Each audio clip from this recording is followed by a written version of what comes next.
आणि त्या गाण्याच्या कार्यक्रमात ज्यांची जयंती आपण साजरी करतोय, डॉक्टर बाबासाहेब आंबेडकर, त्यांच्याबद्दल हे गाणं होतं की त्यांना देव म्हणायचं की बाबासाहेब म्हणायचं. तर आम्ही मुंबईतून ठाण्यामध्ये आणि ठाण्यातून इथपर्यंत येत असताना एवढ्या मिरवणुका आणि एवढ्या जयंत्या पाहिल्या.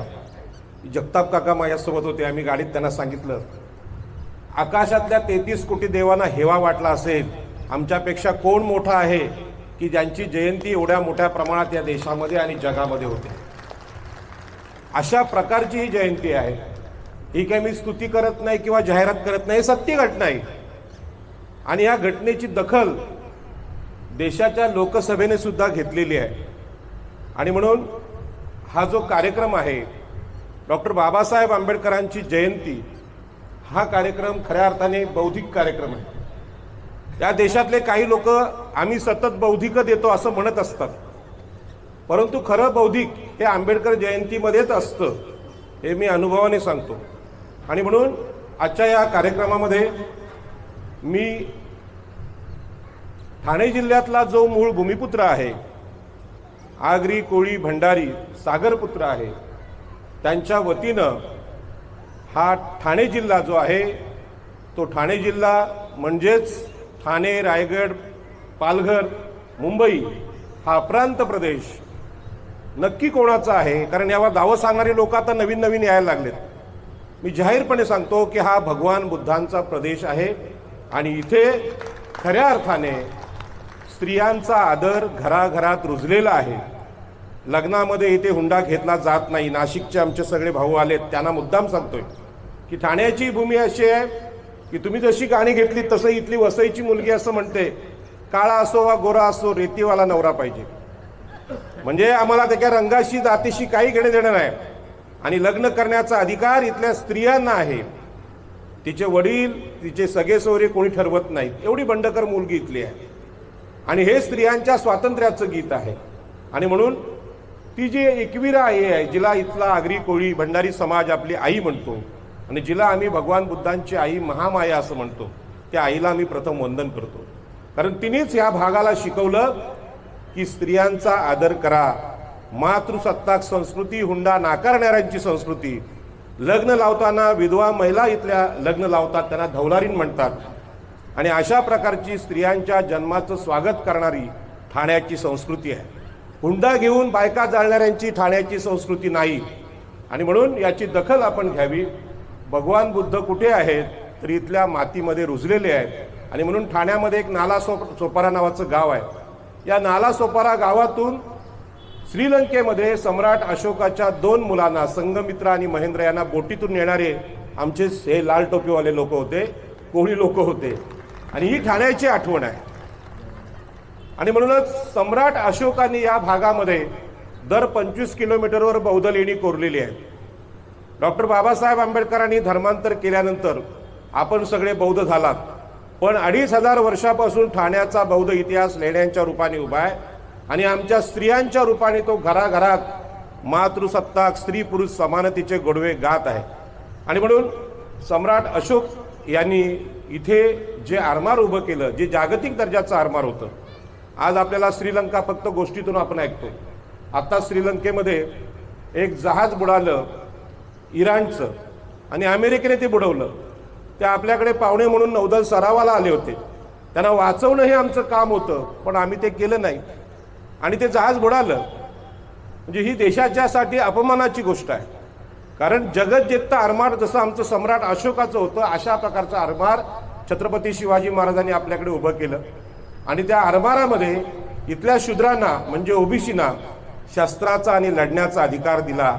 आणि म्हणून हे छत्रपती शिवाजी महाराज या देशातल्या सगळ्या राजांपेक्षा वेगळे आहेत.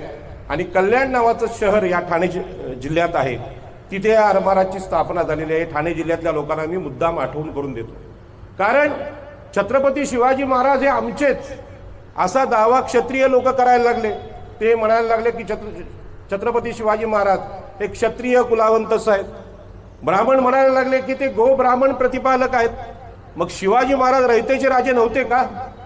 शिवाजी महाराज हे शूद्रातिशूद्रांचे नव्हते का? शिवाजी महाराज हे जिजाऊंचे नव्हतेच का? तर शिवाजी महाराज हे देवापेक्षा आईला जास्त मोठा सन्मान देणारे राजे होते. आणि म्हणून बाबासाहेब आंबेडकर हे असे महापुरुष आहेत की या देशात 33 कोटी लोकांना जे जमलं नाही आमची गुलामगिरी नष्ट करणं, ते बाबासाहेबांनी करून दाखवले. आणि म्हणून बाबासाहेब देवाच्या मोहात तुम्ही अडकूच नका. बाबासाहेब त्यांच्या पलीकडचे आहेत. आणि म्हणून आपल्याला कल्पना आहे की आमच्यावर जी गुलामगिरी या देशामध्ये लादली गेली, ती गुलामगिरी उघड करण्याचं काम जसं गौतम बुद्धांनी केलं तसंच महात्मा ज्योतिबा फुले यांनी केलं. आणि त्यांनी सांगितलं की ब्रह्मदेवाच्या तोंडातून ब्राह्मण जन्माला आले हे असत्य विधान आहे, खोटं आहे. सगळ्यांचा जन्म आईच्या पोटातून होतो, कुठल्या देवाच्या तोंडातून होत नाही.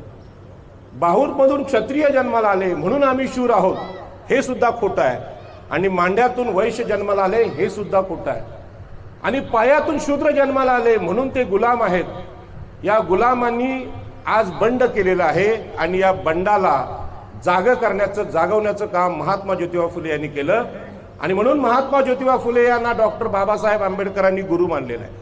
आज मला एक कमेंट आली एका ब्राह्मणाची की पवित्र वैदिक हिंदू धर्म ज्यांना कळलं नाही म्हणजे महात्मा ज्योतिबा फुल्यांना, ते महात्मा कसे? अरे या धर्माला कधी कळलं नाही की जन्मदात्या आया बहिणींना आम्ही शिक्षण दिलं पाहिजे, शिक्षणाचा अधिकार दिला पाहिजे, हे तुम्हाला कधीच त्या धर्माला कळलं नाही. आणि ते आमच्या सावित्रीमाईंना कळलं म्हणून मोठ्या संख्येने आज आमच्या महिला इथे आहेत आणि ह्या आल्या त्या सावित्रीमाईच्या शिक्षणातून. या खरात बाबांच्या गुरु असल्यामुळे आलेल्या नाहीत. या महिला वेगळ्या महिला आहेत, ज्या महिला बंडखोर आहेत, ज्या सावित्रींच्या लेकी आहेत, जिजाऊंच्या लेकी आहेत. आणि म्हणून खरात बाबांना गुरु म्हणणारी लोक या महाराष्ट्रात आहेत. हा खरं म्हणजे आमचा सगळ्यांचा अपमान आहे. आणि म्हणून ही जी आंबेडकर जयंती आहे, त्या आंबेडकर जयंतीला कुठल्या महिला जातात? तर त्या आमच्या महिला जातात, जय भीम म्हणणाऱ्या महिला जातात. आणि म्हणून त्यांच्यासाठी जोरात टाळ्या होऊ द्या. कारण चांगल्या लोकांचं कौतुक नाही केलं की काय होतं याचा परिणाम आम्ही भोगलेला आहे. आणि म्हणून आंबेडकर जयंती किती महत्त्वाची आहे ती महाराष्ट्राला कळलं पाहिजे. आणि म्हणून महात्मा ज्योतिबा फुले यांना डॉक्टर बाबासाहेब आंबेडकर गुरु म्हणतात. याचं कारण त्यांनी या धर्माची चिकित्सा केली. जे खोटं शास्त्र आम्हाला सांगितलं गेलं, ब्रह्मदेवाच्या तोंडातून जन्मले म्हणून ब्राह्मण हुशार. अरे तुम्ही एवढे हुशार होते मग का नाही संविधान लिहिता आलं तुम्हाला? तुम्ही संविधान का लिहू शकले नाहीत? तुम्ही बाकीच्या सगळ्या पोथ्या पुराणं लिहिलीत, ज्या पोथ्या पुराणांमध्ये मनुस्मृतीमध्ये आमची गुलामगिरी होती, आमच्या महिलांना कुठलाही अधिकार नाही शिक्षणापासून संपत्तीपर्यंत, असं ती मनुस्मृती सांगत होती. आणि ती मनुस्मृती डॉक्टर बाबासाहेब आंबेडकरांनी जाळून टाकली. आणि एकाला काळजी वाटली आणि त्यांनी म्हटलं, कोण तो शरद पोंक्षे, काय म्हणतो की मनुस्मृती जाळणाऱ्यांना जर मनुस्मृती वाचता आली असती तर त्यांनी जाळली नसती. म्हणजेच तो बाबासाहेबांच्या बद्दल असं म्हणतो की बाबासाहेबांनी मनुस्मृती जाळली नाही. आणि म्हणून सकाळीच मी सभेत सांगितलं की मनुस्मृती हा अनुभवाचा विषय आहे. मनुस्मृती म्हणजे गुलामगिरीचा विषय आहे. त्या मनुस्मृतीने स्त्रिया, शूद्र, अतिशूद्र यांना गुलाम केलं. खरं म्हणजे जुनी भाषा आहे. स्त्रिया म्हणजे आमच्या सगळ्या महिला यांना मनुस्मृतीने गुलाम म्हटलं. शूद्र म्हणजे आम्ही, राजाराम पाटील आगरी समाजाचा माणूस हा शूद्र आहे. इथले आगरी, कोळी, भंडारी हे सगळे शूद्र आहेत. ओबीसीने अजूनही माहीतच नाही आम्हाला शूद्र म्हटलेलं आहे. मनुस्मृतीचं पारायण केलं पाहिजे कधीतरी आमच्या लोकांनी. आणि अतिशूद्र भाऊ म्हणजे आमचे SC ST भाऊ, या सगळ्यांना त्यांनी गुलाम म्हटलं ज्या मनुस्मृतीने. आणि त्या मनुस्मृतीने जे आम्हाला गुलाम म्हटलं, गुलामी काय असते हा अनुभवण्याचा विषय आहे, पुस्तकं वाचण्याचा विषय नाही. आणि म्हणून बाबासाहेब आंबेडकरांना शाळेत जाण्यापासून केस कापायला गेले तर नव्याने केस नाही कापले, टांग्यामध्ये बसले तर खाली उतरवलं गेलं का तुम्ही अस्पृश्य आहात म्हणून. या मनुस्मृतीचे चटके डॉक्टर बाबासाहेब आंबेडकरांनी अनुभवले. आपल्यातल्या प्रत्येकाने हे चटके अनुभवले. प्रत्येक स्त्रीने अपमान सहन केलाय. आणि म्हणून त्या शरद पोंक्षेंना मला सांगायचं आहे की आम्ही शूद्र आहोत, आम्ही हलके आहोत, हे पुस्तकं वाचून समजत नाही, अनुभवाने समजतं. तुम्ही उच्चवर्णीय लोकांना तुम्हाला काय समजणार आमची गुलामी? आणि म्हणून याच्यावर तुम्ही बोलूच नाही, यावर आम्ही बोलणार. आणि म्हणून आजची ही सभा या देशातल्या गुलामीचा हिशोब मांडणारी सभा आहे. आणि म्हणून महात्मा ज्योतिबा फुले यांनी सांगितलं की अमेरिकेमध्ये जशी गुलामी होती तशा प्रकारचीच गुलामी आमच्याकडे आहे. पण आमची गुलामी ही मानसिक आहे, साखळ्यांनी आम्हाला बांधलेलं नाही. आता त्या खऱ्याच बाबांनी कोणाला साखळी बांधून नेलं होतं का तिथे? स्वतःच्या मूर्खपणामुळे लोक तिथे गेले. आणि म्हणून ही मानसिक गुलामगिरी आहे. या गुलामगिरीवर जाहीर बोललं पाहिजे. काही कोणी अज्ञानी आणि अजाण लोक नाही, शहाणे शिकलेले लोक आहेत तरी पण गुलाम आहेत आणि म्हणून ही गुलामगिरी भयंकर आहे असं महात्मा ज्योतिबा फुले म्हटले. आणि बाबासाहेबांनी सांगितलं की ह्या गुलामांना गुलामीची जाणीव करून दिल्याशिवाय ते बंड करणार नाहीत. आणि म्हणून गुलामांना गुलामीची जाणीव करून देण्यासाठी हे भाषण आहे. आज या सभेमध्ये मोठ्या प्रमाणात महिला आणि मुलं आहेत. लहानपणीच ही गुलामगिरी आम्हाला समजली पाहिजे. डॉक्टर बाबासाहेब आंबेडकरांचा लहानपणी अपमान झाला. महात्मा ज्योतिबा फुल्यांचा लग्नाच्या वरातीमध्ये अपमान झाला. त्याने बाहेर काढलं गेलं. अतिशय सुंदर कपडे, इंग्रजी येत असताना, पैशाने श्रीमंत असताना त्यांचा अपमान झाला. आज आमचे लोक कष्टाने शिकून प्रगती करतात, चांगले कपडे घालतात, परंतु जो सन्मान त्यांना हवा आहे तो मिळत नाही. आणि म्हणून या ठाणे जिल्ह्यात मोठमोठे नेते झाले. आमचे अनंत तरे कोळी समाजाचे मोठे नेते झाले, शिवसेनेचे. राजाराम साळवी हे खूप मोठे नेते झाले, पण त्यांना मुख्यमंत्री होता आलं नाही, त्यांना गृहमंत्री होता आलं नाही, त्यांना महसूल मंत्री होता आलं नाही. याचं कारण काय हो? ते शूद्र आहेत, ते ओबीसी आहेत आणि म्हणून त्यांना या महाराष्ट्रात मुख्यमंत्री पदाचा मान भेटत नाही. महात्मा ज्योतिबा फुलेंनी हे सांगितलं. महात्मा ज्योतिबा फुलेंना आमच्या आगरी कोळी लोकांनी गुरु म्हणून स्वीकारलं असतं तर निश्चित असते मुख्यमंत्री झाले असते. परंतु या भोंदू बाबांसारख्या बाबांना गुरु म्हटल्यामुळे आमची अवस्था आजही गुलामीची आलेली आहे. आणि म्हणून ठाणे ही बुद्धाची भूमी आहे. भगवान बुद्ध म्हणजे तर्क. महात्मा ज्योतिबा फुलेंनी काय सांगितलेलं आहे की प्रत्येक गोष्टीला प्रश्न विचारा. रामायणाला प्रश्न विचारा, महाभारताला प्रश्न विचारा की रामायणामध्ये शंभुकाचा वध का झाला, त्याला ठार का केलं गेलं, आणि रोहित वेमुलाला आज का मारलं जातंय, पायल तडवीला आत्महत्या का करावी लागते. महाभारतामध्ये आपल्याला माहित आहे एकलव्याचा अंगठा का कापला गेला, आमच्या विद्यार्थ्यांना असं शिक्षणातून बाहेर का काढलं जातं. या सगळ्या प्रश्नांची उत्तरं महात्मा फुल्यांच्या तर्काने गेलो, भगवान बुद्धाच्या तर्काने गेलो तर आपल्याला मिळतात. आणि डॉक्टर बाबासाहेब आंबेडकरांनी आम्हाला हे शिकवलेलं आहे. आणि म्हणून विशेष बुद्धिमान असं प्रेक्षक किंवा श्रोते ज्या सभेत असतात ती ही सभा आहे. त्याच्यामुळे हे भाषण मला कुठेही करता येणार नाही, करून उपयोग पण नाही, ते समोरच्या लोकांना समजलं पण पाहिजे. आणि म्हणून तुमच्यासाठी एकदा जोरात टाळ्या होऊ द्या, आपल्या मुलांसाठी जोरात टाळ्या होऊ द्या, महिला वर्गासाठी मोठ्या जोरात टाळ्या होऊ द्या. आणि म्हणून आपल्याला आश्चर्य वाटेल की महाराष्ट्रामध्ये संस्कृती म्हणजे काय, संस्कृती म्हणजे काय असा प्रश्न आज पडलेला आहे. खरं म्हणजे महाराष्ट्रामधले सगळं मंत्रिमंडळ, मुख्यमंत्री असतील, उपमुख्यमंत्री असतील, यांना सुद्धा प्रश्न पडावा की या महाराष्ट्रानं, या महाराष्ट्राच्या महिला आयोगाच्या अध्यक्षानं चाकणकर ताईंनी खरात बाबाला गुरु म्हटलं. काय गुरु कोणी नाही. आम्ही इथे महापुरुषांचे फोटो लावलेत बाजूला. हे कशासाठी लावलेत? फक्त राजाराम पाटलांनी फुलं व्हावीत म्हणून नाही, प्रत्येक मुलाला कळलं पाहिजे हे लोक गुरु लोक बसलेत तिथे, हे आमचे गुरु आहेत. आणि हे एकदा गुरु मानले की बाकी खरात बिरात बाबा कोण आलेत. तरी सुद्धा हा संस्कार सार्वजनिक कार्यक्रमातून होत नाही. आणि म्हणून काय बोलतात, त्याचं बुद्धीचं दारिद्र्य हे आज महाराष्ट्रावर आलेलं आहे. आणि ज्यांनी त्यांना फोन बिन केले असतील ना, त्यांनी मनात आत्मचिंतन करावं. काय ठाण्यामध्ये गुरु असलेले लोक आहेत आणि ही भूमीच त्या गुरुची आहे, म्हणजे भगवान बुद्धांची आहे. आणि म्हणून ही जी सभा आहे ती सभा अत्यंत महत्त्वाची, सांस्कृतिक सीमारेषा निश्चित करणारी ही भूमी आहे. या भूमीत मी आपलं सगळ्यांचं स्वागत करतो. आणि आपल्याला कल्पना आहे की महात्मा ज्योतिबा फुले यांना आम्ही आठवण केली मागच्या 11 तारखेला. हे यांना बाबासाहेब आंबेडकरांनी गुरु म्हटलेलं आहे, भगवान बुद्धांना म्हटलंय, कबीरांना म्हटलंय. आमची विचारांची जी परंपरा आहे ती स्पष्ट आहे. या सभेमध्ये माझ्या दोन्ही बाजूला जे बसलेले आमचे अध्यक्ष आणि दादा आहेत, हे ज्येष्ठ आहेत, वयाने खूप मोठे आहेत. तुम्ही सुद्धा सगळे खूप मोठे आहेत. या बाजूला मात्र आमच्या सगळ्या ताई लोक आहेत, त्या बसलेल्या आहेत. आणि म्हणून ही जी सभा आहे ही सभा सगळ्या प्रकारच्या मानवी प्रश्नांना उत्तर देणारी सभा आहे.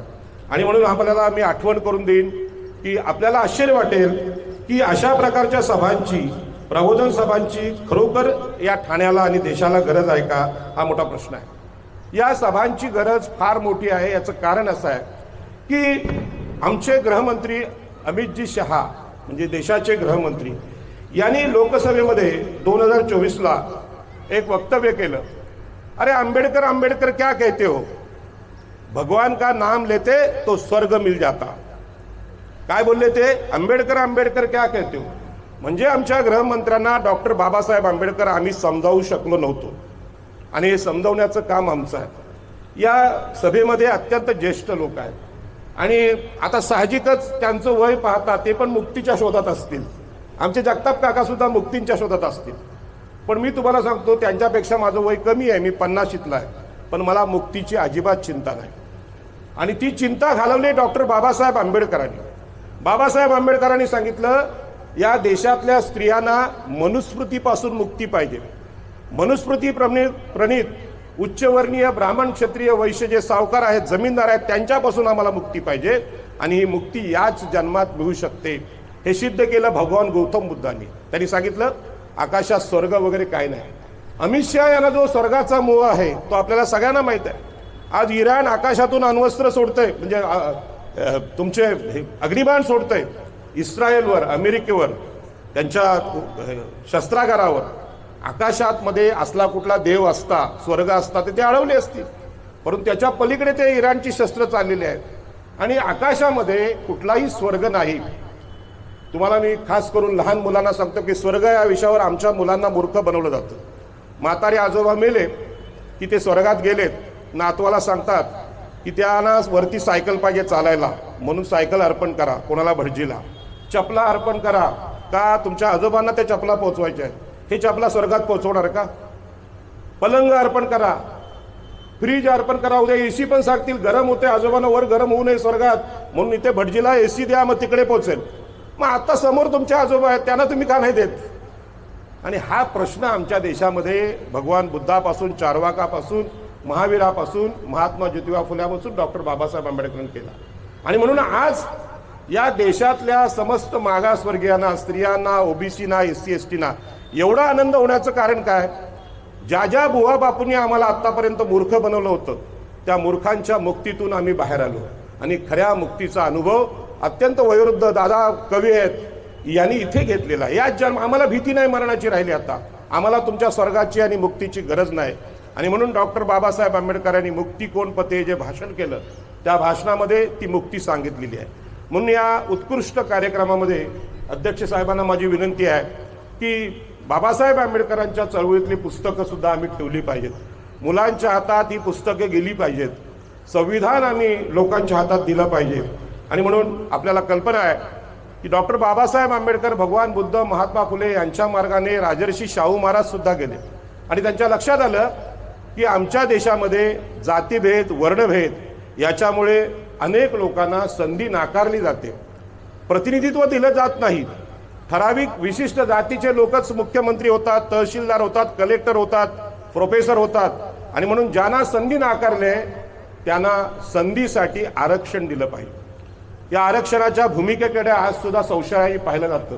आणि काही लोक म्हणतात की आरक्षणामुळे देशाची प्रगती थांबते, देशाच्या बुद्धिमत्तेवर, क्वालिटीवर परिणाम होतो, असं हे लोक सांगतात. मग तुमच्याकडे एवढी मोठी बुद्धिमत्ता होती, क्वालिटी होती, तुम्ही संविधानच लिहायचं ना. संविधान लिहिलं असं सगळे प्रश्न सुटला असतं, पण तुम्हाला संविधानच लिहिता येत नाही. तुमच्या डोक्यात सामाजिक न्यायच नाही, समानता नाही. आणि म्हणून बाबासाहेब आंबेडकरांना हे संविधान लिहावं लागलं. आणि मी खास करून आमच्या ताईंना सांगेन, डॉक्टर बाबासाहेब आंबेडकरांनी संविधान लिहिलं आणि त्या संविधान सभेत आमच्या महिलांना अधिकार मिळाले पाहिजेत यासाठी त्यांनी अट्टहास केला. त्यांनी सांगितलं, हिंदू कोड बिल की आमच्या महिलांना अधिकार मिळत नसतील तर मी राजीनामा देईन. अशा प्रकारचा महामानव कुठे झाला नाही. आणि म्हणून प्रत्येक महिलेनं आमच्या मुलासमोर डॉक्टर बाबासाहेब आंबेडकरांचं संविधान पहिल्यांदा ठेवलं पाहिजे. सगळ्या पुस्तकांचा आधार, सगळ्या धर्मग्रंथांचा मूळ ग्रंथ हा भारताचं संविधान आहे. कसं जगायचं हे डॉक्टर बाबासाहेब आंबेडकरांनी आम्हाला सांगितलं. आणि म्हणून याच जीवनात मुक्ती हवी. जी प्रवचनं चाललीत ना आपल्या देशामध्ये मुक्तीची, आता येताना सुद्धा आम्हाला एक महाराजांचा मेळावा लागला तिथे. आम्ही ट्रॅफिकमध्ये अडकलो आणि बोललो काय भीम जयंती आहे का? तर नाही, एका बुवाची जयंती होती. अरे इथे आंबेडकर जयंती साजरी होत असताना बुवांची डेअरिंग कशी होते? कारण बाबासाहेबांनी सांगितलं आकाशात स्वर्गच नाही, आकाशात मुक्तीच नाही, मुक्ती जमिनीवर आहे, याच जीवनात आहे. आणि तरीसुद्धा अशा प्रकारचे मेळावे घेण्याचे धाडस आपल्या देशात होते. आणि अशा मेळाव्यामध्ये कुणी अडकू नये म्हणून बाबासाहेबांनी ही मुक्ती, माणसाची मुक्ती इथेच आहे. आणि ती चांगलं शिक्षण घेतल्यानं, कायद्याचा अभ्यास केल्यानं, चांगल्या परीक्षा दिल्यानंतर आम्ही सुखी होतो. आणि हे सुखी होण्याचं जीवन माझ्या बाजूला दोन्ही बसलेले आमचे सहकारी आहेत त्यांनी सिद्ध केलेलं आहे. त्यांचं जे वय पाहता त्यांनी सिद्ध केलेली गोष्ट आहे. आणि म्हणून आपल्याला कल्पना आहे की आम्ही गुलामीत होतो आम्ही गुलामीत होतो ही गोष्ट महात्मा ज्योतिबा फुले आणि बाबासाहेब आंबेडकरांनी आम्हाला सांगितली आणि आज आम्ही गुलामीतून मुक्त झालोय। आपल्याला आश्चर्य वाटेल की 50-60 वर्षापूर्वी आमची अवस्था काय असेल, म्हणजे आम्ही सुद्धा इतक्या विचित्र अवस्थेत होतो की आज सगळ्यांना इथे एकत्र पाहून बाहेरच्या जगाला आश्चर्य वाटते। त्यांच्या नजरा आश्चर्यचकित झालेल्या आहेत की हे कुठले लोक आहेत, त्यांनी कशी प्रगती केली आणि म्हणून ही प्रगती सांगणं हे आपलं काम आहे। आज त्यासाठी आपण इथे जमलेलो आहोत आणि म्हणून डॉक्टर बाबासाहेब आंबेडकरांनी आपल्या जीवनामध्ये जे प्रयोग केले ते प्रयोग अत्यंत महत्त्वाचे असे प्रयोग आहेत आणि म्हणून या देशामधल्या सगळ्याच लोकांचा असा विश्वास होता की देवाशिवाय मुक्ती नाही। म्हणून दादांनी म्हटलं की बाबासाहेबांना देव म्हणायचं की काय म्हणायचं, कारण लोकांचा समज आहे, लोकांच्या तोंडातले शब्द आहेत, मुक्ती ही देवच देऊ शकतो असा ज्यांचा विश्वास आहे आणि त्या सगळ्या देवांना चपराक देण्याचं कार्य डॉक्टर बाबासाहेब आंबेडकरांनी केलेलं आहे। आणि म्हणून मी आपल्याला काही गोष्टी या कोकणातल्या मुद्दामून सांगतो, कारण या कोकणामध्ये महाराष्ट्राच्या बाहेरून आलेले अनेक लोक आज इथे बसलेले आहेत आणि म्हणून मी आपल्याला सांगू इच्छितो 2-2.5 हजार वर्षापूर्वी भगवान बुद्धांनी जो संस्कार या ठाण्याच्या भूमीला दिला आणि सांगितलं की सम्राटाची 2 मुलं दान केली गेली धम्म प्रसारासाठी। आज आमच्याकडे एखादा माणूस मुख्यमंत्री असेल तर त्याच्या मुलाला वाटतं की मी पंतप्रधान व्हावं, नगरसेवक असेल तर त्याला वाटतं मी आमदार व्हावं, पण या देशाचा महान सम्राट अशोक त्यांनी काय सांगितलं, मी सम्राट आहे पण माझी मुलं राजा नाही होणार, सेनापती नाही होणार, माझी मुलं धम्माच्या प्रसारासाठी मी श्रीलंकेत पाठवेन, म्हणजे चांगल्या विचारांच्या प्रसारासाठी मी पाठवेन। काय आहे हो धम्म म्हणजे? धम्म म्हणजे तरी काय आहे? धम्म म्हणजे चांगलं वागणं। मी अभिमानाने सांगेन डॉक्टर बाबासाहेब आंबेडकरांनी आमच्या लोकांची, आगरी कोळ्यांची गुलामगिरी ओळखली। आम्ही लोक दुसऱ्यांच्या शेतात वेठबिगारी करायचो, जशी आज ठाणे जिल्ह्यातले आदिवासी करतात तशीच गुलामगिरी आम्ही करत होतो आणि ही गुलामगिरी बाबासाहेबांनी पाहिली। बाबासाहेब अलिबागला आले, म्हणजे रायगड जिल्ह्यात आले, माझ्या समाजाचे नेते नारायण नागू पाटील यांना भेटले, त्यांनी समजावलं की हजारो वर्षापासून शेती तुम्ही कसता, मग तुमच्या शेतावर ब्राह्मण सावकार, क्षत्रिय सावकार कसे, त्यांच्या गुलामीत तुम्ही का जगता? लोकांना कधी हा प्रश्नच पडला नव्हता। लोकांना वाटलं की नशिबाने आलेलं प्रारब्ध आहे ते भोगायचं। आज बऱ्याच महिलांना असं वाटतं की आम्ही भांडीच का घासायची, आम्ही जेवणं उष्टी का काढायची, आम्ही कधीतरी मोठं झालं पाहिजे आणि मोठं होण्याची संधी या मनुस्मृतीनेच अडवली होती। म्हणून आज बाबासाहेबांच्या संविधानामुळे भारताच्या राष्ट्रपती प्रतिभाताई पाटील झाल्या, द्रौपदी मुर्मू झाल्या, हे तरी पटतंय का तुम्हाला? महाराजांना कधी भुलणार नाही ना तुम्ही, बाबासाहेबांना ओळखलं का तुम्ही? बाबासाहेबांच्या संविधानामध्ये ताकद आहे आणि म्हणून बाबासाहेब आंबेडकरांनी कोकणामध्ये आंदोलन केलं खोती विरुद्ध, जमीनदारी विरुद्ध आणि सांगितलं कसेल त्याची जमीन राहील त्याचं घर आणि आमचे लोक जमिनीचे मालक झाले, रायगडचे, ठाण्याचे, मुंबईचे। ताई आज आमच्या महिलांच्या गळ्यामध्ये मोठमोठे सोन्याचे दागिने तुम्ही यूट्यूबला पाहिले असतील, ताईंनी पण आज मोठं सोन्याचा दागिना घातलाय, पण पनवेल, उरण, ठाणे इकडे मोठमोठे सोन्याचे दागिने आहेत। याचं सुद्धा मूळ कुळ कायद्याच्या संघर्षात आहे। सावकारांपासून जमीन मुक्त केली गेली आणि त्याचे सातबारे मिळाले, म्हणून आज जमिनीला भाव आला आणि सोनं आलं। पण ह्या गोष्टी आमच्याकडे कोणी सांगत नाही आणि म्हणून महाराज लोकांना मूर्ख बनवतात। हे बुवा बापू महाराज लोकांना, महिलांना मूर्ख बनवतात। पण या सगळ्या महाराजांपेक्षा, बुवा बापूंपेक्षा बाबासाहेबांचं जे प्रगतीचं आणि सुखाचं स्वप्न आहे, सत्य स्वप्न आहे, आणि हे महिलांना आम्ही समजावून सांगितलं पाहिजे। आणि म्हणून हिंदू कोड बिल हे महिलांना कायदे आम्ही सांगितलं। मी साध्या भाषेत सांगतो की पूर्वी मनुस्मृती सांगायची की महिलांना कुठलाही संपत्तीचा अधिकार नाही, म्हणजे वडिलांच्या सातबाऱ्यावर पण नाही आणि नवऱ्याच्या घरावर पण नाही, आणि हा अधिकार नाही हे बाबासाहेबांना समजलं। मग बाबासाहेबांनी संघर्ष केला की महिलांना वडिलांच्या सातबाऱ्यावर मुला इतकाच समान अधिकार पाहिजे, नवऱ्याच्या घरावर तेवढाच अधिकार पाहिजे। आणि हे नुसती प्रार्थना नाही केली, लोक प्रार्थना करतात सभेमध्ये, ताई तुम्हाला सुख लाभावं म्हणून आम्ही 2 मिनिटं शांत राहून प्रार्थना करतो, अशी प्रार्थना नाही केली। कायदा केला संविधान सभेत, लोकांनी विरोध केला, महिलांना शिक्षण, संपत्ती, अधिकार देऊ नका, फार वाईट वेळ येईल, म्हणजे जेवणामध्ये किडे पडतील असं पण काही लोक बोलले, त्यांचं कुणी ऐकलं नाही आणि बाबासाहेबांनी महिलांना अधिकार दिले। आज आमच्या देशामध्ये समता आली, आंबेडकर जयंतीला महिलांची संख्या जास्त आहे आणि हे तुमच्या आयोजनाचं यश आहे, जोरात टाळ्या होऊ द्या। संपूर्ण महाराष्ट्रात ही आंबेडकर जयंती साजरी होते आणि ही जयंतीची एका शब्दात व्याख्या सांगायची तर माणसाच्या मुक्तीची ही जयंती आहे. आणि म्हणून मनुष्याचा गौरव म्हणजे डॉक्टर बाबासाहेब आंबेडकरांची जयंती. अरे देवांच्या जयंत्या सगळेजण करतात, रामनवमी होते, हनुमान जयंती होते, कृष्ण जयंती होते. सांगून द्यावं त्या देवांनी की या देशाला आम्ही मुक्त करू शकलो. भारतीय संविधान नसतं तर आज भारत खऱ्या अर्थाने स्वतंत्र झाला नसता. आणि म्हणून स्वातंत्र्याची लढाई इंग्रजांबरोबर होती, बरोबर आहे, पण आम्ही आणखी कोणाचे तरी गुलाम होतो. आम्ही रामायणाचे गुलाम होतो, आम्ही महाभारताचे गुलाम होतो, आम्ही मनुस्मृतीचे गुलाम होतो. या गुलामीतून आमच्या आईला, आमच्या बहिणीला डॉक्टर बाबासाहेब आंबेडकरांनी मुक्त केलेलं आहे, हे मी जाहीरपणे सांगतो. बंधू आणि भगिनींनो, ह्या ज्या गोष्टी आहेत बोलायला साध्या सुध्या आहेत, पण करायला प्रचंड अवघड आहे. बाबासाहेबांनी ज्या काळात हे केलं त्या काळात त्यांना प्रचंड विरोध झाला.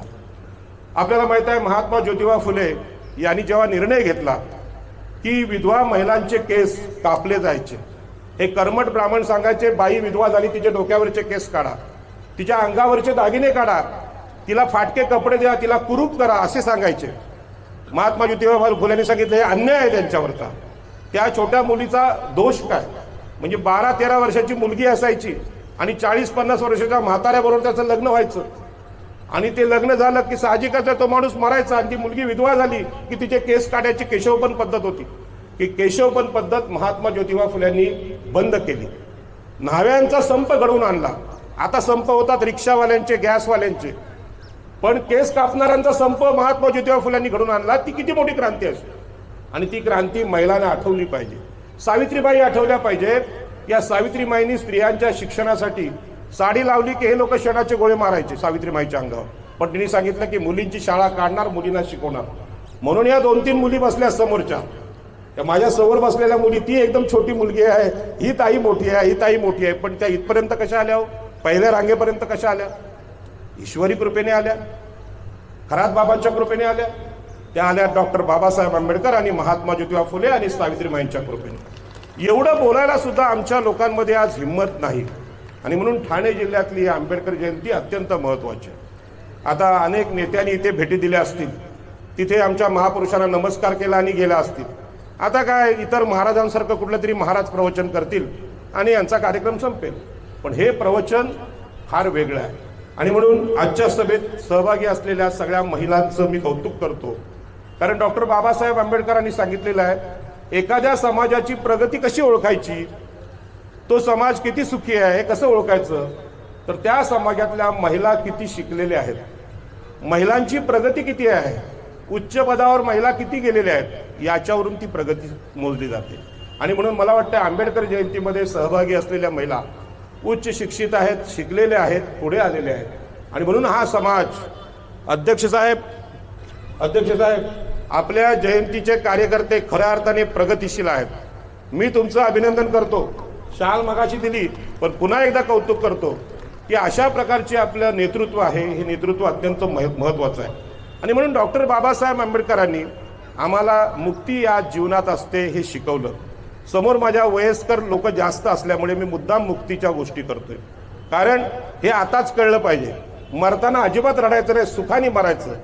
बाबासाहेब आंबेडकरांच्या जयंतीत सहभाग घेतला, पुढल्या वर्षी पण आपण या जयंतीत येऊ, न चुकता येऊ, कारण ही खरी जीवनाची मुक्ती आहे.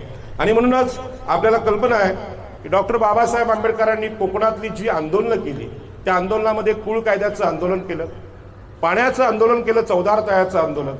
चौदार तळ्याचं आंदोलन हे यासाठी महत्त्वाचं आहे की आपल्या देशातले अनेक लोक, नेते, म्हणजे आमचे पंतप्रधान सुद्धा परदेशात जाऊन सांगतात की दुर्लभम भारतीय जन्मा, म्हणजे भारतात जन्म मिळणं म्हणजे अत्यंत दुर्लभ गोष्ट आहे.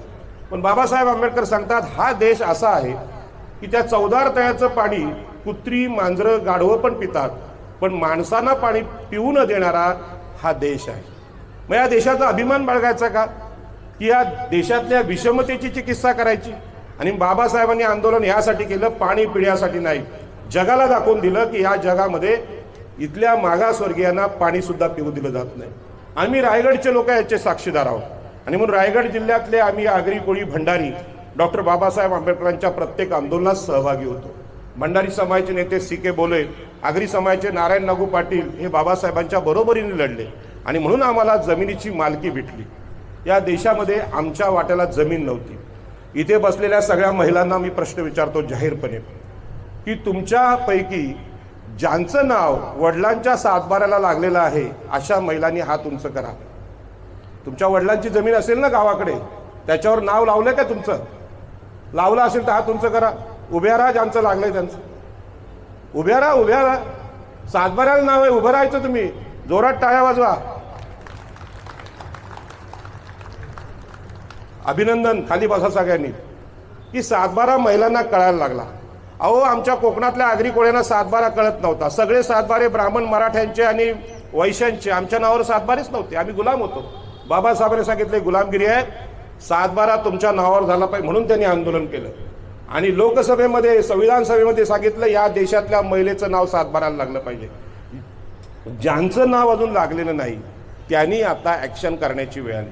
आणि म्हणून वडिलांच्या सातबाऱ्यावर जसं नाव लागलं पाहिजे तसंच नवऱ्याच्या सातबाऱ्यावर सुद्धा आपलं नाव लागलं पाहिजे. घरावर, प्रॉपर्टी कार्डवर नाव लागलं पाहिजे. बाबासाहेब आंबेडकरांची जयंती ही आश्वासनांची खैरात नाही. अच्छे दिन आएगे, अच्छे दिन आएगे हे नाही चालणार. अच्छे दिन आम्ही अनुभव घेतो ना. आम्ही सांगतो ना खुल्या मनाने, होय बाबासाहेब आंबेडकरांमुळे आमच्या जीवनात अच्छे दिन आलेत. कोणीच शंका नाही, कुठलीच शंका नाही, कुठलाच शक नाही आहे. आलेले आहेत.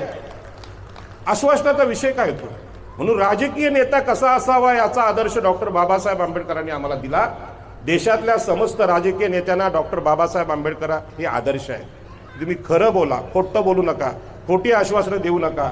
आणि म्हणून आज आपण बघताय की इराण आणि अमेरिकेचं, इस्रायलचं युद्ध सुरू झालं. त्यामध्ये इराण म्हणजे पर्शिया हा आपले मित्र राष्ट्र होतं पूर्वी. आणि तुम्हाला अभिमानाने सांगेन, ठाणे जिल्ह्यांचा जो बौद्ध लेण्यांचा इतिहास आहे तो सांगतो की इथल्या खाड्यातून, वसईची खाडी असेल, नालासोपारा असेल, आमचं कुलाबा, अलिबाग, उरण असेल, कुडा लेणी असतील, या भागातून आम्ही आंतरराष्ट्रीय व्यापार करायचो. आम्ही पर्शियाला जायचो, इजिप्तला जायचो, श्रीलंकेला जायचो. आणि त्या काळात आमचा देश अत्यंत वैभवशाली होता. व्यापार चालता भगवान बुद्धांच्या काळात. आणि हा ठाणे जिल्ह्याचा इतिहास होता. आज आम्ही पाहिलं असेल की तिकडे युद्ध झालंय आणि आमचे सिलेंडर बंद झालेले आहेत. म्हणजे आंतरराष्ट्रीय स्तरावर मैत्री कशी ठेवावी हे आम्हाला हजारो वर्षापासून माहीत होतं, पण आज आम्ही चुकीच्या लोकांची मैत्री करायला लागलो. त्याचा त्रास आमच्या महिलांना होतोय. आणि म्हणून आंबेडकर जयंतीमध्ये केवळ आपल्या गावातली गल्लीची चर्चा नाही तर आंतरराष्ट्रीय राजकारणाची सुद्धा चर्चा असली पाहिजे. आणि म्हणून आपल्याला सांगतो की आमच्या देशात प्रचार केला गेला की इराणच्या महिला बुरख्यात आहेत म्हणून मागासलेल्या आहेत. पण इराणच्या भरपूर महिला PhD केलेल्या आहेत. रस्त्यावर न घाबरता टॅक्सी चालवतात. आमच्याकडच्या महिलांना अजूनही भीती वाटते. दिल्लीमध्ये चालत्या बसमध्ये बलात्कार केले जातात. आपल्याला माहित आहे निर्भया प्रकरण किती मोठी घटना घडली, पण त्यांच्याकडच्या महिला घाबरत नाहीत. आणि म्हणून बुरख्यात ठेवलं म्हणून मागासवर्गीय होत नाही, तो प्रगतिशील सुद्धा असू शकतो. आणि इराणने सिद्ध केलं. अमेरिकेने त्यांना आज हरवलेलं आहे. अशा स्थितीमध्ये भगवान बुद्धांची जी संस्कृती आहे ही कोकणामध्ये आपल्याला पाहायला मिळते. आणि म्हणून याच कोकणामध्ये छत्रपती शिवाजी महाराजांनी रायगड जिल्ह्यात आपली राजधानी उभी केली. याचं कारणच होतं की इथली महिला आणि पुरुष समानतेने 2500 वर्षापासून आपला संसार करत आहेत. आणि म्हणून ही समानता भारतीय संविधानात डॉक्टर बाबासाहेब आंबेडकरांनी आणली आणि सांगितलं ज्या घरचे स्त्री पुरुष समान काम करतील तो देश प्रगतीपथावर जाईल. आणि महिलांना अधिकार नाकारण्याचं काम आपल्याकडे केलेलं आहे. आणि म्हणून डॉक्टर बाबासाहेब आंबेडकरांच्या कुळ कायद्यानं कोकणाला फार मोठं वैभव आलं. हे वैभव 2 वेळा आलं. एक भगवान बुद्धांच्या काळात आणि दुसऱ्यांदा बाबासाहेब आंबेडकरांच्या काळात. ठाणे जिल्ह्यातल्या आगरी कोळी समाजाला ह्या गोष्टी आम्ही समजावता आली पाहिजे. आणि म्हणून मी आमच्या आयोजकांना मुद्दा विनंती करेन की याच्या पुढच्या सभा होतील त्यामध्ये आमच्या समाजाचे लोक आहेत ते इथे बसले पाहिजेत. कारण बाबासाहेब आंबेडकरांची जयंती ही केवळ आमच्या आंबेडकरी लोकांनी, बौद्ध बांधवांनी साजरी करावी असं नाही. कुळ कायद्याच्या आंदोलनात आमचे लोक बाबासाहेबांचे सहकारी आहेत. नारायण नगू पाटलांच्या घरी बाबासाहेब आंबेडकर राहिलेले आहेत. आणि तिथून तो कुळ कायदा झाला आणि देशाला जे उपेक्षित आहेत, भूमिहीन आहेत, त्यांना जमिनींचा अधिकार भेटला. आणि आज खरा राष्ट्रवाद काय याचा आम्ही अनुभव घेतो. कारण उपेक्षित वंचितांना जमिनीचा हक्क मिळाला. ताई, आपण खूप पुस्तकं वाचत असाल. मी या जयंतीत बोलत आलो की शेतीचा शोध महिलांनी लावला. हे सत्य आहे. जगातल्या शेतीचा शोध महिलांनी लावला. पण त्यांना सातबारा देण्याचं काम, मतदानाचा अधिकार देण्याचं काम डॉक्टर बाबासाहेब आंबेडकरांशिवाय कोणाला जमलं नाही. कुठल्या देवाला कुठल्या धर्माला पण जपलं नाही. आणि म्हणून बाबासाहेब आंबेडकर ह्या अर्थाने आम्ही समजून घेतलं पाहिजे. पाण्याचा अधिकार असेल, जमिनीचा अधिकार असेल, जंगलांचा अधिकार असेल. आमच्याकडे चिररेर नावाचं गाव आहे, तिथे जंगल सत्याग्रह केला आदिवासींनी, न्हावी समाजाच्या लोकांनी, आगरी लोकांनी, कोळी लोकांनी जंगल सत्याग्रह केला. जंगल आमचं आहे आणि जंगल आमचं आहे. इंग्रजांकडून गोळीबार झाला आणि शेतकऱ्यांच्या केसेस कोणी लढायला तयार नाही. बाबासाहेब आंबेडकरांनी कोर्टात सांगितलं की जमीन, जंगल आणि पाणी, समुद्र हे मूलभूत अधिकार आहेत आमचे. आम्ही या निसर्गाचे मालक आहोत आणि ते जर लढले असतील त्यासाठी त्यांच्या केसेस बाबासाहेब आंबेडकर लढले. आजही आम्हाला वकील सापडत नाही की दिबा पाटलांचं नाव विमानतळाला मिळावं, ती जमीन आमची आहे असं म्हणणारे कोणी वकील पुढे येत नाहीत. आज बाबासाहेब असते तर त्यांनी सांगितलं असतं की फुले शाहू आंबेडकरांच्या विचारांनी चाललेला नेता आहे, याचंच नाव विमानतळाला पाहिजे. पण असं होत नाही. मला अत्यंत वाईट वाटतं. ठाणे जिल्ह्यातून आमचे झालेले मुख्यमंत्री त्यांनी हा ठराव घेतला की त्या विमानतळाला बाळासाहेब ठाकरेंचं नाव द्या. आम्ही सांगितलं की बाळासाहेब ठाकरे यांनी ओबीसींच्या हक्कांसाठी काम नाही केलं, ते काम केलं लोकनेते दिबा पाटलांनी. दिबा पाटील सुद्धा डॉक्टर बाबासाहेब आंबेडकर, राजर्षी शाहू महाराज, महात्मा फुले यांना गुरु मानायचे. त्यांचे पुतळे तुम्ही जासईमध्ये जाऊन पाहू शकता. अशा प्रकारचं हे आंदोलन आहे. अज्ञानामुळे बऱ्याचशा गोष्टी आम्हाला प्रॉब्लेम निर्माण करतायत. आणि म्हणून आपल्याला कल्पना आहे की बाबासाहेब आंबेडकरांची जयंती शासनाने मोठ्या प्रमाणात करायचा निर्णय घेतला होता आणि 2,000 ते 2,500 ड्रोन घेऊन एक मोठं प्रदर्शन मुंबईमध्ये शिवाजी पार्कला होणार होतं. परंतु आमच्या गायिका, अत्यंत लोकप्रिय गायिका भोसलेताई यांचा मृत्यू झाला आणि शासनाने निर्णय घेतला की आम्ही हा कार्यक्रम रद्द करतो. आपल्याला कल्पना आहे डॉक्टर बाबासाहेब आंबेडकरांनी याच आमच्या समोरच्या महिलांना नाही, लता दिदींपासून आशाताई भोसले सगळ्यांनाच अधिकार दिलेत. म्हणजे ते फार मोठी व्यक्ती आहेत. आमचे उपमुख्यमंत्री अजितदादा पवार यांचा जेव्हा मृत्यू झाला तेव्हा पण शासकीय दुखवटा होता आणि तो दुखवटा असताना शपथविधी घेतला गेला, म्हणजे तो शासकीय दुखवटा तोडला गेला. परंतु आता शासकीय दुखवट्याचं नाव सांगून बाबासाहेब आंबेडकरांचा कार्यक्रम रद्द करण्याचं कारण काय? मला असं आजही असं वाटायला लागलंय की बाबासाहेब आंबेडकरांना कमी दाखवण्याचा प्रयत्न नेहमी शासनाकडून होतोय. आणि म्हणून या देशाचे गृहमंत्री लोकसभेत बोलतात, अरे आंबेडकर आंबेडकर क्या बोलते हो, भगवान का नाम लिया होता तो स्वर्ग मिल जाता. कोणाला हवाय तुमचा स्वर्ग? कोणाला हवी तुमची मुक्ती? कारण तुमचा स्वर्ग, तुमची मुक्ती आकाशात कोणी बघितली नाही. आणि म्हणून अध्यक्ष साहेब, आपले सगळे सहकारी आहेत ज्येष्ठ, यांना एकदा विमानात बसवा आणि खिडकीच्या बाजूला बसवा. मी आकाशात स्वर्ग आहे की नाही हे पाहण्यासाठी विमानामध्ये खिडकीजवळ बसलो होतो. पूर्वी आम्ही एसटीत बसायचो खिडकीच्या बाजूला, विमानात खिडकीच्या बाजूला बसलो. माझा हेतू असा होता की आकाशात विमान वर गेल्यानंतर खिडकीतून मी बघितलं, माझी मेलेली आजी दिसते का, मेलेले आजोबा दिसतात का? अहो कोणी नाही, ढग आणि आकाश, दुसरं काहीच नाही. मग आकाशात स्वर्ग आहे, तुमचे मेलेले लोक स्वर्गात गेलेत, ही थाप इथल्या ब्राह्मणांनी मारली होती, पुरोहित लोकांनी मारली होती. आणि या थापेमुळे आमचे बरेचसे पैसे अशा प्रकारच्या पिंडदान विधीत जातात. आणि हा सगळा कट महात्मा ज्योतिबा फुले बाबासाहेबांनी उघड केला. आणि म्हणून या दोघांवर आज या देशातल्या अनेक लोकांचा राग आहे, कारण त्यांचा धंदा तुम्ही खराब केला.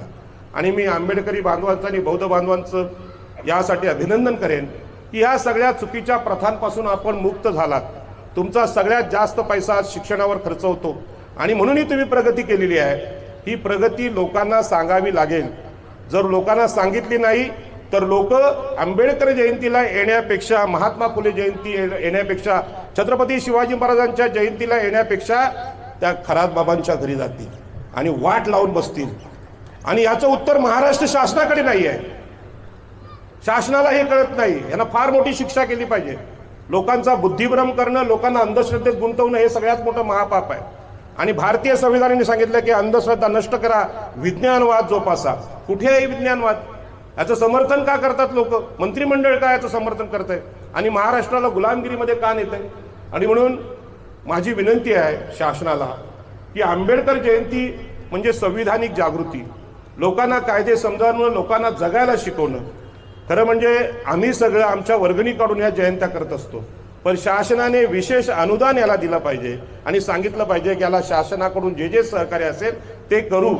कारण तुम्हाला सांगतो, गावागावामध्ये भांडणं होतात, डोकी फोडली जातात, मुलं भांडणं करतात, छोट्या छोट्या कारणामुळे भांडणं होतात.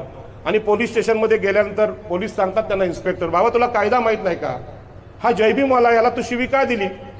नंतर त्याला कळतं असं केलं की अॅट्रॉसिटी होते, पण अगोदर का नाही सांगितलं? यांना हजारो वर्ष पिचलेले लोक आहेत, यांना तुला शिवी देताना लाज नाही वाटली का? आज तिकडे एका धनगराला मारले, मोठं भांडण झाले. कुठल्या जिल्ह्यात झाले ते? कुठला? करमाळा तालुक्यामध्ये मोठं भांडण झाले. एका धनगराची मेंढरं गेली शेतामध्ये कोणाच्या, एका पाटलाने त्यांना मारले. अरे मुके प्राणी आहेत, मुके प्राणी आहेत, तर मुके प्राणी थोडं रस्त्यातून इकडे तिकडे जाणार. माणसं जर खराब बाबाकडे घुसू शकतात, माणसं चुकू शकतात, तर मेंढरांचा काय दोष? पण हे कळत नाही या लोकांना आणि मारायला धावतात. ही कुठली मस्ती आहे? यांना कायदा माहीत नाही.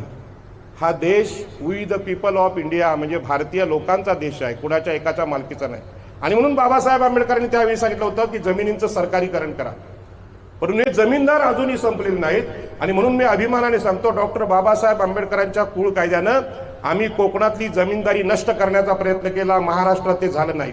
आगरी, कोळी, भंडारी, छत्रपती शिवाजी महाराजांच्या आरमाराचे सैनिक आम्ही बाबासाहेबांना साथ दिली आणि कोकणातल्या खोतांना हाकलून दिलं आणि सांगितलं कसेल त्याची जमीन, राहील त्याचं घर. आज हेच सावकार मुंबईमधल्या आमच्या झोपडपट्ट्यांवर हल्ले करत आहेत, झोपड्या जेसीपी लावून तोडत आहेत. हेच सावकार आमच्या गुरुचरण जागा लुटत आहेत, आमची गावठाणं तोडत आहेत. या ठाणे जिल्ह्यात आगरी, कोळी, भंडाऱ्यांची गावठाणं आहेत, ती गावठाणं हे सावकार द्यायला तयार नाहीत. की हे सांगतायत की MMRDA डेव्हलप करेन. संबंध काय? आम्ही या भूमीचे मालक आहोत, मुंबईचे भूमिपुत्र आहोत. छत्रपती शिवाजी महाराजांनी सम्राट अशोकापासून राहतो. ही जमीन आमची आहे, राष्ट्र आमचं आहे. तुम्ही आमची घरं तोडणारे कोण? म्हणून ही जमीनदारी अशीच वाढत गेली तर त्याचा धोका पूर्ण देशाला आहे. आणि म्हणूनच खास करून महिलांनी हे लक्षात ठेवलं पाहिजे की तुमचं तिथे घर झोपडं सुद्धा असेल, त्या झोपड्याखालची जमीन तुमची आहे हे बाबासाहेब आंबेडकर सांगतात. कसेल त्याची जमीन आणि राहील त्याचं घर. आज काय संविधान बदललेलं नाही, कायदा बदललेला नाही. कर लो दुनिया मुठ्ठी में. आमच्याकडे सेज आंदोलन घेऊन तो हा लावता अंबानी, रिलायन्सचा सेज. त्यावेळी नारायण नगू पाटील, बाबासाहेब आंबेडकरांचे सहकारी, त्यांचे चिरंजीवी दत्ता पाटील यांनी सेज प्रकल्प समुद्रात बुडवला उरणच्या. दिबा पाटलांनी सिडकोला सांगितलं, वसंतदादा पाटलांनी गोळ्या घातल्या आमच्या लोकांवर आणि जमिनी घेण्याचा प्रयत्न केला. आम्ही ते रोखलं. 5 माणसं मेली. बाबासाहेब आंबेडकर भगवान बुद्धाच्या शांतीच्या मार्गाने आणि आमच्या जमिनी आम्ही वाचवल्या. आज मुंबईवरती अवस्था आलेली. आमच्या झोपडपट्ट्या तोडल्या.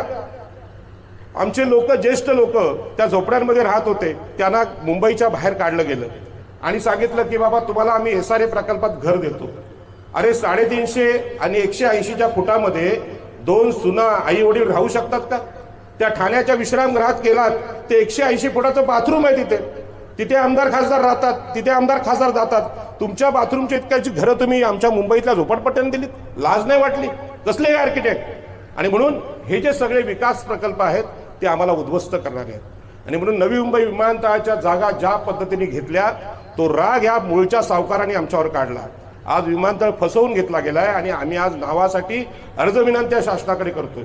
म्हणजे याच जिल्ह्यात भूमीचे पुत्र आम्हाला बाबासाहेब आंबेडकरांनी बनवलं आणि आज पुन्हा एकदा गुलामीची वेळ आमच्याकडे आली. आणि म्हणून मी आमच्या सगळ्या या आयोजकांना सांगेन की बाबासाहेबांनी दिलेलं वैभव, कुळ कायद्याने दिलेलं वैभव, आलेले जमिनींचे अधिकार मधल्या काळात आम्ही गमावलं. जमिनी काही लोकांनी स्वतःहून विकल्या आणि या जमिनी वाचवण्यासाठी पंचशिलाची आवश्यकता होती. इथे गायक दादा बसलेले आहेत. माझी विनंती आहे की पंचशिलामधलं एक गाणं लिहा की दारू पिऊ नका, दारू पिऊ नका. एक गाणं आमच्या आगरी कोळ्यांसाठी पण लिहा, आमच्यासाठी लिहा. कारण हा जमिनीचा आलेला पैसा दारूमध्ये गेला तर सर्वनाश होतो हे आमच्या बहिणींना माहीत आहे. पण त्यावर कोणी गाणं लिहित नाही. कुठला धर्म म्हणत नाही की दारू सोडणं म्हणजे मुक्तीकडे जाणं, असं कोणी बोलत नाही. आणि म्हणून आमचे गृहमंत्री सुद्धा तंबाखू खाऊन गेलेले आहेत. कुठल्या नक्षलवाद्यांनी गोळ्या नाही घातल्यात. तंबाखूची पुडी होती इकडे आणि काय झालं तुम्हाला माहीत आहे. मोठ्या मोठ्या महारथींचं काय झालं. हे तंबाखू म्हणजे मादक पदार्थ, याचं सेवन करू नका हे पंचशिलामध्ये सांगितलं. पण ते पंचशील आम्हाला महाराष्ट्रात अजूनपर्यंत पोहोचवता आलेलं नाही. आणि म्हणून पंचशिलावर गाणी झाली पाहिजे. भगवान बुद्धांनी जे पंचशील आम्हाला दिलं हे खरोखर पंचशील आज ठाणे, रायगड, मुंबईसाठी फार गरजेचं आहे. पेपरला बातम्या यायला लागल्यात, लहान लहान मुलं आहेत ते अशा ड्रग्जमध्ये सापडत आहेत, ज्यांना काहीच कळत नाही. अशी मुलं सापडायला लागलीत. मग त्यांना सांगायचं कोणी? आमचे पत्रकार मित्र माझ्या समोर आहेत, उभे आहेत. यांनी मागाशी सांगितलं की अशी अनेक मुलं आणि मुली ह्यामध्ये अडकायला लागलीत आणि मग यांना जगावं कसं हे सांगण्याचं काम भगवान बुद्धांनी अतिशय लवकर केलं आणि ते सांगण्याचं काम तुमचं आहे. आणि मग जयंती म्हणजे काय? डॉक्टर बाबासाहेब आंबेडकरांनी अनेक गोष्टी सांगितल्या, त्यामध्ये शेवटी जाता जाता त्यांनी सांगितलं की मी तुम्हाला चांगलं संविधान दिलेलं आहे, पण हे संविधान आहे ते संविधान राबवण्यावर कसं त्याचा परिणाम आहे तो अवलंबून आहे. राबवणारे जर वाईट असतील तर पुन्हा EVM येणार, चुकीचे लोक निवडून येणार आणि मग ते आमची गावठाणं तोडतात, आमची घरं तोडतात, आमचे अधिकार संपवतात. तिकडे आता UGCचा कायदा आलाय केंद्रामध्ये की विद्यापीठात गेलेल्या मुलामुलींचा छळ होतो. आमच्या मुलांना रोहित विमलासारखी आत्महत्या करावी लागतील, पायल तडवीसारखी आत्महत्या करावी लागते. याला जबाबदार बसलेले तिथे द्रोणाचार्य बसलेत. जसं एकलव्याचा अंगठा महाभारतात कापला तसे द्रोणाचार्य केंद्रीय विद्यापीठांमध्ये बसलेत, महाविद्यालयांमध्ये बसलेत. शंभुकासारखा वध करणारे राजे सुद्धा, राजकीय नेते सुद्धा बसलेले आहेत आणि यांच्यापासून सावध करायला भारतीय संविधानाने अनेक कायदे केलेत आणि हे कायदे सांगणं आमचं काम आहे. आणि म्हणून आम्ही आई एकविरेला आमची आई म्हणतो. तुम्ही कधी एकविरेला गेलात तर जरूर तिथे जा. ती बौद्ध लेण्यातली माता आहे आणि ती भगवान बुद्धाच्या लेण्यामध्येच आहे. अनेक लोकांनी सांगितलं ती परशुरामाची आई आहे. मी त्यांना सांगितलं की ठाणे, रायगड, पालघरमध्ये आईला मारणारा कुठलाही माणूस देव होऊ शकत नाही. आईला ज्याने ठार केले तो देव होऊ शकत नाही. आणि एकविरा आई जर त्या परशुरामाची आई असती तर परशुरामाचं मंदिर रत्नागिरीत का? कारल्याला मंदिर आहे भगवान बुद्धाचं, लेणी बुद्धाची आहेत आणि म्हणून एकविरा आईचं नातं हे भगवान बुद्धाशीच आहे. आणि त्या भगवान बुद्धांनी सांगितलेला संदेश आहे की दारू पिऊ नका. आज ठाणे, रायगड, पालघर या सगळ्या जिल्ह्यांना दारू पिऊ नका या संस्काराची, पंचशिलाची प्रचंड मोठी गरज आहे. आणि मग अशा प्रकारची पुस्तकं, साहित्य आपण प्रकाशित केली पाहिजेत. आज देशामध्ये जागतिक युद्ध पेटलेलं आहे. आपल्याला असं वाटलं की इराण आणि अमेरिका आणि इस्रायल तिकडे बॉम्ब गोळे पडून मरतील, आम्हाला काय करायचं. पण तिकडे एक बॉम्ब पडला की इकडे सिलेंडर 15 दिवस लेट होतोय. हॉटेलमधले सिलेंडर बंद झालेत. म्हणजेच काय, जग आता जोडलेलं आहे असं समजून चालणार नाही. आणि म्हणून इराण, इस्रायल आणि अमेरिका यांच्यामध्ये शांतीची चर्चा चालू आहे. आता मला सांगा, भांडखोर लोक शांतीची चर्चा करू शकतात का? ज्यांच्या डोक्यात अहंकाराची आग आहे ते शांतीविषयी बोलू शकतात का? आणि म्हणून भगवान बुद्धांनी सांगितलंय की जगामध्ये शांती आणायची असेल तर पहिली शांती आपल्या डोक्यात आली पाहिजे. डोक्यात जर शांती नसेल तर जगात शांती येऊ शकत नाही. अत्यंत शास्त्रीय विवेचन भगवान बुद्धांनी केलं आणि अशा अनेक गोष्टी भगवान बुद्धांच्या, बाबासाहेबांच्या साहित्यात आहे. आमच्याकडे नवी मुंबई विमानतळ झाला आणि त्या विमानतळामध्ये बौद्ध लेण्या होत्या. त्या वाचवण्यासाठी 29 दिवस आंदोलन आम्ही सगळ्यांनी बौद्ध मंडळींनी केलं. त्याच्यामध्ये हेतू असा होता की तिथे एक नदी होती. ती नदी म्हणजे उत्तरेकडून दक्षिणेकडे वाहत होती. तर त्या दिल्लीकडच्या लोकांनी, आर्किटेक्टनी असा प्रकार केला की नदीला काटकोनात वळवलं. म्हणजे नदी खाली उताराकडे जात होती तर ती काटकोनात वळवली. मी त्यावेळी सांगितलं 2500 वर्षापूर्वी भगवान बुद्धांनी सांगितलं होतं पाणी नेहमी उताराकडे वाहते, पाणी काटकोनात किंवा खालून वर जात नाही, ते उताराकडे जाते. हा नियम बुद्धांनी 2500 वर्षापूर्वी सांगितला. म्हणजे भगवान बुद्धांचा धम्म हा पूर्णतः वैज्ञानिक आहे आणि बाबासाहेब आंबेडकरांनी विज्ञानच सांगितलं, जगण्याचं विज्ञान सांगितलं. आणि ह्या विज्ञानाने तुम्ही आतापर्यंत प्रगती केलेली आहे आणि ही प्रगती अशी अखंड ठेवायची असेल तर विद्वानांची भाषणं, प्रवचनं झाली पाहिजे. मी काय विद्वान नाही, परंतु मी अनुभव सांगितलं. 2005 साली मला बाबासाहेब आंबेडकर समजले. भगवान बुद्धांचा धम्म मी वाचला आणि माझ्या लक्षात आलं जे प्रयत्न सुखी संसारासाठी आम्ही करत होतो, म्हणजे गणपतीच्या अथिर्वर्षी सकाळी 25 संध्याकाळी 25 मनाचे श्लोक हे सगळं बोलायचो, परत तुझ्या इच्छित परिणाम येत नव्हता. आणि बुद्धांचं चरित्र आणि बाबासाहेबांचं जीवन मला अनुभवायला मिळालं. बाबासाहेबांना मी अभ्यासलं की बाबासाहेब आंबेडकरांनी हे सगळं कर्मकांड, देव, धर्म सोडून दिलं. भगवान बुद्धाचा धम्म स्वीकारला, विषमतावादी हिंदू धर्म सोडला, देवांची भीती त्यांना वाटली नाही. आणि मी बघितलं की राजगृह नावाचा बंगला बाबासाहेबांनी दादरला बांधला. जर डॉक्टर बाबासाहेब आंबेडकर बंगला बांधू शकतात मुंबईमध्ये तर इथला प्रत्येक माणूस OBC, SC, ST अशा प्रकारचा बंगला बांधू शकतो. हे सिद्ध केलेली गोष्ट बाबासाहेबांनी. त्यामुळे या देशातल्या सावकारांना, उच्चवर्णीयांना घाबरायचं कारण नाही. आपल्या कर्माने प्रगती करता येते, प्रामाणिकपणे जगता येतं, हे डॉक्टर बाबासाहेब आंबेडकरांनी आम्हाला शिकवलं. आणि आज संपूर्ण देशाला बाबासाहेब आंबेडकरांच्या विचारांची गरज आहे. आणि म्हणून देशाचे सन्माननीय गृहमंत्री अमित शहा यांचं वाक्य मला पुन्हा पुन्हा आठवतं. लोकसभेतलं ते वाक्य आहे. या लोकसभेत जाण्यासाठी मी 2 वेळा प्रयत्न केला आहे बाबासाहेब आंबेडकरांच्या प्रेरणेने. 19ला लोकसभा लढलो आणि पुन्हा 24ला पण लढलो. पण यांनी सगळी दारं आमची बंद केलीत. म्हणजे माझ्यासारख्या 50शीतल्या माणसाचीच नाही, लहान मुलांची पण दारं बंद केलीत. जर त्यांना लेखी परीक्षेत जास्त मार्क भेटले तर ते तोंडी परीक्षेत त्यांना कमी मार्क्स देतात, फसवतात त्यांना, आणि आमचे विद्यार्थी निराश होतात. पण तुम्ही निराश होऊ नका, कारण यश आपलं नक्की आहे. आणि म्हणून अमित शहा जे लोकसभेत बोलले, अरे अंबेडकर अंबेडकर क्या कहते हो, भगवान का नाम लेते तो मोक्ष और मुक्ती मिल जाती है. तर या गृहमंत्र्यांचं जे अज्ञान आहे ते अज्ञान दूर करण्यासाठी ह्या आंबेडकर जयंत्या मोठ्या प्रमाणात झाल्या पाहिजे. साहेब, त्याचा अहवाल दिल्लीपर्यंत गेला पाहिजे.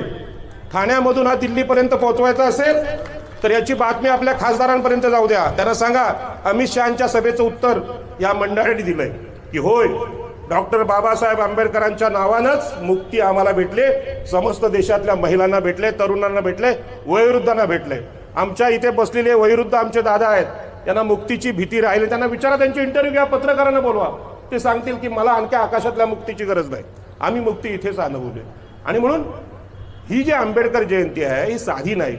देशाचा गृहमंत्री जर अजून अज्ञानात आहे तर बाबासाहेब आंबेडकरांचं जे स्वप्न होतं, भारत बौद्धमय करू, म्हणजे काय, तुम्हाला वाटते तसं नाही, धर्मांतर म्हणजे राष्ट्रांतर, हा बुद्धीचा भाग आहे, हा विवेकाचा भाग आहे. विवेक तुम्हाला आम्ही द्यायला निघालोय, विवेक तुमच्याकडे पोचवायला निघालोय. ह्यामध्ये वाईट गोष्ट काहीच नाही, कारण तुमच्याकडे विवेकच नाही, बाकी सगळं भरपूर आहे, धनधान्य सगळं भरपूर आहे, सत्ता आहे, तरी सुद्धा तुम्हाला या देशाची मुक्ती कळली नाही. आणि ही मुक्ती डॉक्टर बाबासाहेब आंबेडकरांनी मुक्ती कोण पते यामध्ये सांगितली.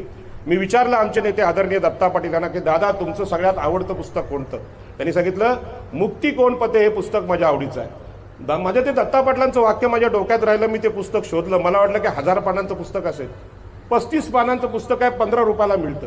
आणि त्यामध्ये बाबासाहेब सांगतात, हा देश कर्मकांडात अडकला आहे, या देशाला मनुस्मृतीने गुलाम केले, आणि पहिली गुलामी आमच्या आई आणि बहिणींवर टाकले, मावशांवर टाकले, आणि आमच्या आया आणि बहिणी गुलाम आहेत म्हणून आम्ही गुलाम आहोत.